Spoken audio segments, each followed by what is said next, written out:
السلام عليكم ورحمة الله وبركاته.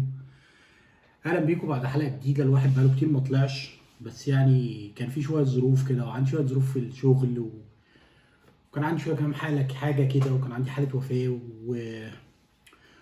وظروف الزمالك مش أحسن حاجة برضه. الواحد ما بيبقاش قادر يطلع يتكلم قوي. الموضوع أصلا بالنسبة لي تشجيع أكتر منه كلام ونقد وكده يعني. بس النهارده حبيت أطلع يعني في كذا موضوع عايز أتكلم فيهم. أول حاجة عايز أبارك لفرقة اليد. وكابتن احمد الاحمر وكريم هنداوي وكابتن احمد رمضان، كل الفرقه يعني كل الفرقه دي عدت بظروف قاسيه جدا، طف جدا. الفرقه دي بتتدمر بقالها على تدمير ممنهج يعني. تم تفريغها من مدربها اللي هو كان اجنبي، اللي هو اوليفر روي، اللي مشوه من غير سبب، وهو بطل افريقيا، كان كسبان نفس البطوله دي السنه اللي فاتت في نفس التوقيت ومشوه. الفرقه ما بتقبضش من شهر 9. الفرقه ما تمش تدعيمها بعد خروج عنصرين كبار جدا زي يحيى الدرع وسيف الدرع. حسن قداح بيلعب وهو مصاب، اكتشفنا انه كان بيلعب وهو مصاب. كل ده يعني الناس حسن قداح ده على فكره شاب صغير يعني. حسن قداح اعتقد 20 سنه او 21 سنه. حسن قداح محمل وشايل الفرقه، والراجل كتفه مخلوع ويعني بجد رجاله. وبعدين فكره ان البطوله في صاله الغريم يعني، وان هم يعني، وان هي كانت احنا بعد السوبر انا كنت زعلان قوي لما خسرنا، من فكره ان احنا ناخد لقطه في صالتهم يعني نكسبهم على ملعبهم، نسفلتهم في الملعب بتاعهم. الحمد لله فرقه اليد ما يعني كالعاده ما كسفوناش رغم كل الظروف ورغم كل شيء وحش يعني حصل لهم السنه دي، رغم التلسين عليهم. يعني رئيس النادي طلع قال نصا يعني في لعيب يد بياخد اكتر من لعيبه الكوره، يعني تخبيط، يعني تخبيط مباشر يعني فيهم ومن غير سبب. انا مش لاقي سبب للتخبيط لفرقه اليد غير ان هم محسوبين على حسين لبيب، او حسين لبيب واحد منهم يعني.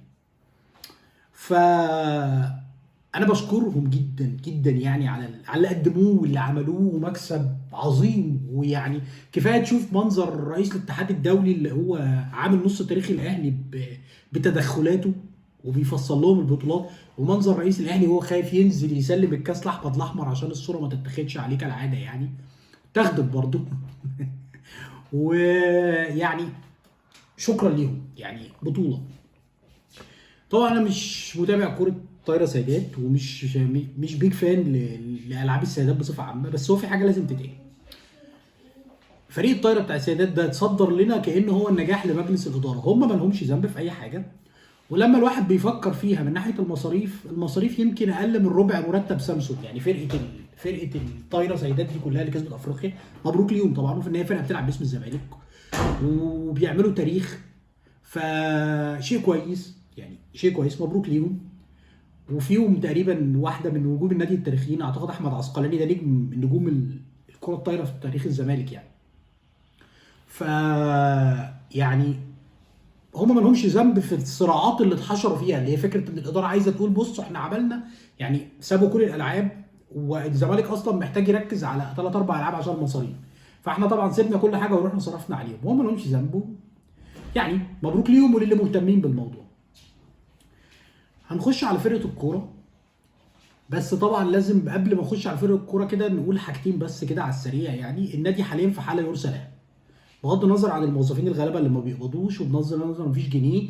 الفرق اللي داخله الموسم، طبعا الطايره موسمها خلص بالخساره بتاعت افريقيا يعني، اللي خسروها. يعني فرقه الطايره خذلتنا حقيقي يعني، بعد بطوله وبطولتين كانوا هم ابطالها يعني، خذلونا في افريقيا خذلان غريب.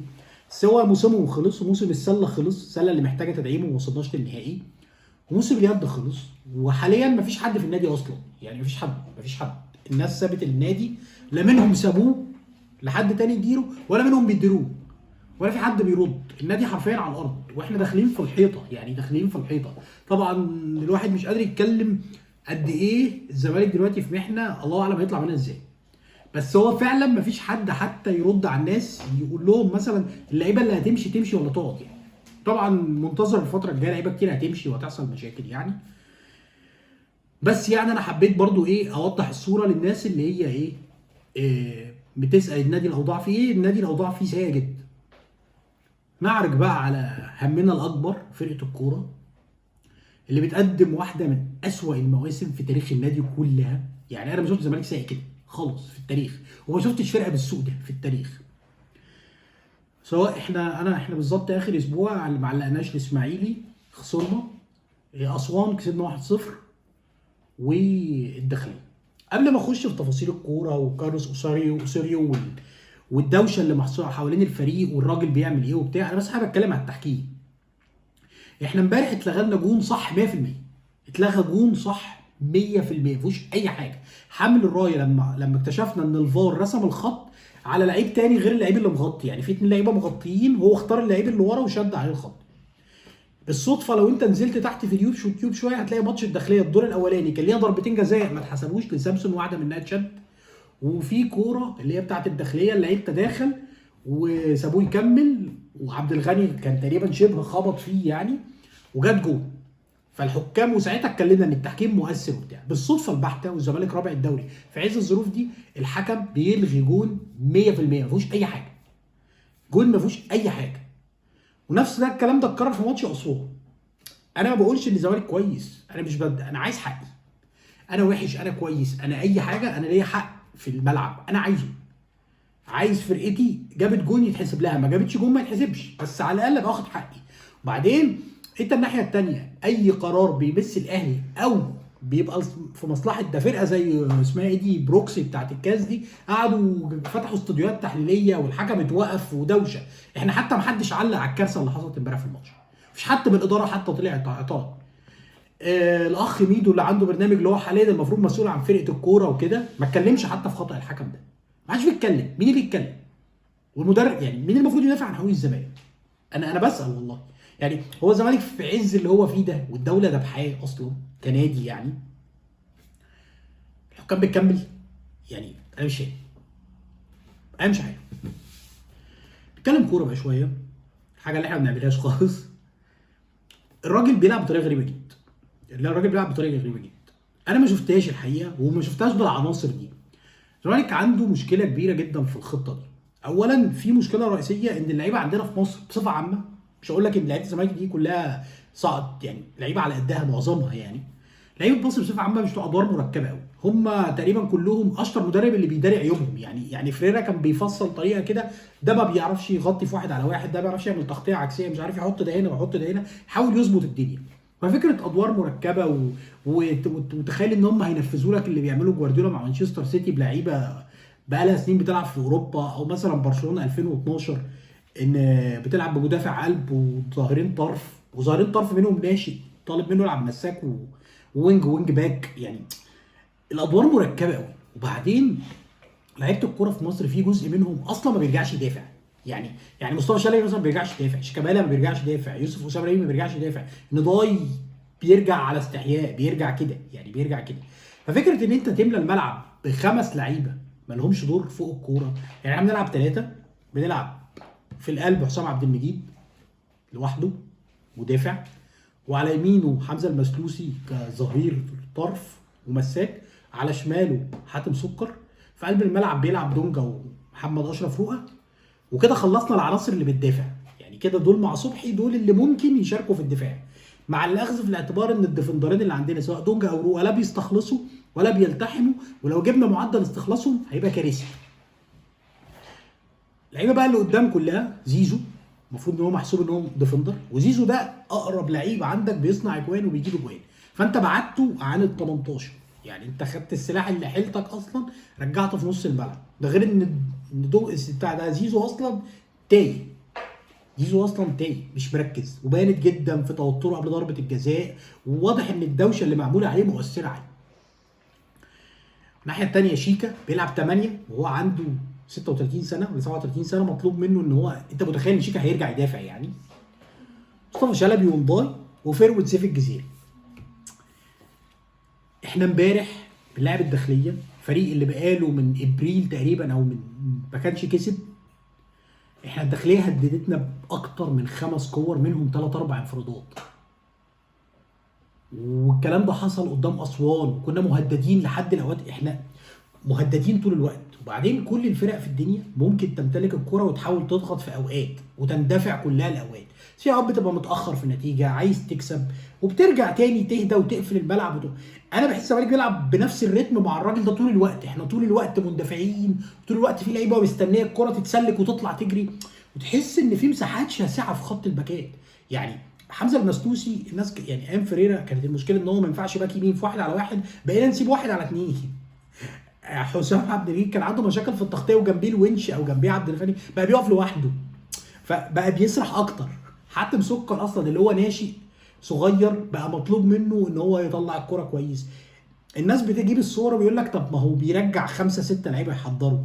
في مشكله عند الزمالك في تلقي الهجمه، واحنا بندافع الكرة مع الفرقه الثانيه.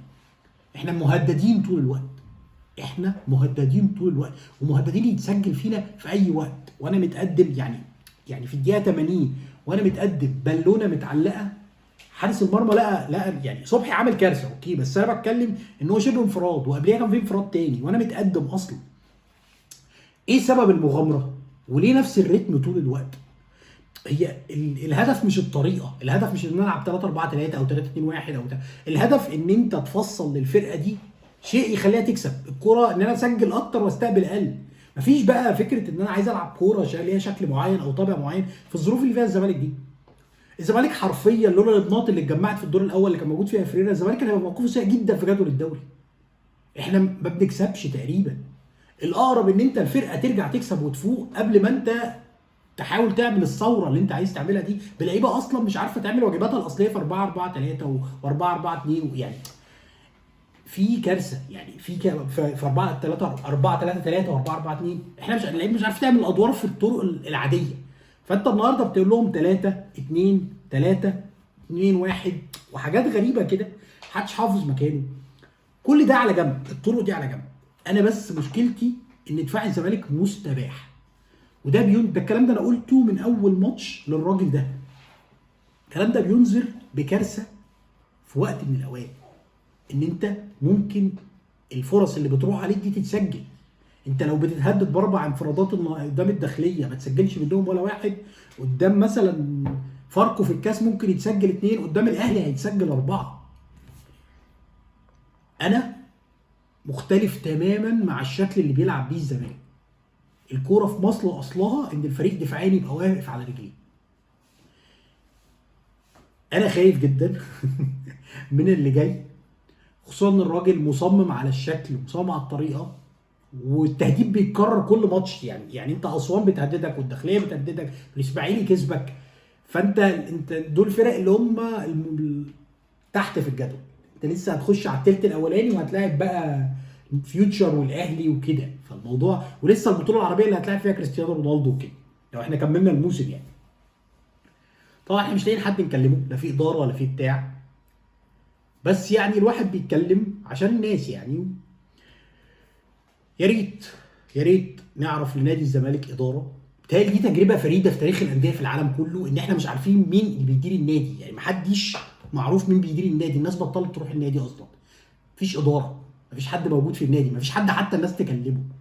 مفيش يعني انا اللي فيه الزمالك ده شيء غريب جدا.